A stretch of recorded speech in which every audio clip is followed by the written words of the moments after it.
സാധാരണ ഒരാളാണെന്നുണ്ടെങ്കിൽ അയ്യോ എന്നും പറഞ്ഞുകൊണ്ട് ആകെ കരഞ്ഞ് ഇനി എന്ത് ചെയ്യും, ജീവിതമേ പോയി, നടക്കാൻ പറ്റില്ല അങ്ങനെ. ഇത് ചേച്ചി പറഞ്ഞാൽ വിശ്വസിക്കത്തില്ല. അമ്മയാണ് ഏറ്റവും കൂടുതൽ നല്ല കൂളായിട്ട് നിന്നത്. അമ്മ പറഞ്ഞു അത് കുഴപ്പമില്ല, നമുക്കിപ്പോൾ ഹൈടെക് ആയിട്ടുള്ള വീൽ ചെയർ ഒക്കെ ഉണ്ടല്ലോ, മറ്റേ റിമോട്ടിൽ പ്രവർത്തിക്കണ വീൽ ചെയർ ഒക്കെ ഉണ്ടല്ലോ, നമുക്ക് അതും കൊണ്ടങ്ങ് പോവാം. ഞാൻ പാറുവിൻ്റെ പ്രോഗ്രാമൊക്കെ കാണാൻ ഞാൻ വീൽ ചെയറിൽ വന്നോളാം, അതൊന്നും കുഴപ്പമില്ല. അങ്ങനെ വിചാരിക്കുന്ന ഒരു മനോധൈര്യമുണ്ട്. ഇതൊക്കെ കണ്ടിട്ടാണ് ഞാനിവിടെ ഇരിക്കുന്നത്.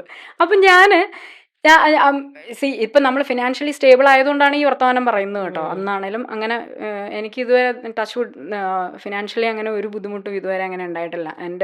ഞാൻ അധ്വാനിക്കുന്നത് എൻ്റെ വീട്ടിൽ കൊണ്ട് കൊടുത്ത് അങ്ങനത്തെ ഒരു കാര്യവും ഉണ്ടായിട്ടില്ല. അമ്മയ്ക്ക് അമ്മയുടേതായിട്ടുള്ള ഇൻകം ഉണ്ട്, ബ്രദറിന് ജോലിയുള്ളതുകൊണ്ടും ഒക്കെ. അപ്പം ആ ഒരു ചിലപ്പോൾ ഒരു ബലം ഉള്ളത് കൊണ്ടായിരിക്കും അമ്മ അന്ന് അങ്ങനെ പറഞ്ഞു കുഴപ്പമില്ല, ഇപ്പോൾ പലതരത്തിലുള്ള വീൽ ചെയറൊക്കെ ഉണ്ടല്ലോ, നമുക്ക് റിമോട്ടിൽ വർക്ക് ചെയ്യണതും ഒക്കെയാണ്. ഞാൻ ഇഷ്ടംപോലെ പ്രോഗ്രാംസിനും കാര്യത്തിനൊക്കെ നടന്നില്ല, നടക്കണ്ട ഇനിയിപ്പോൾ അങ്ങനെ ആയിരിക്കും എന്ന് വിചാരിച്ചു.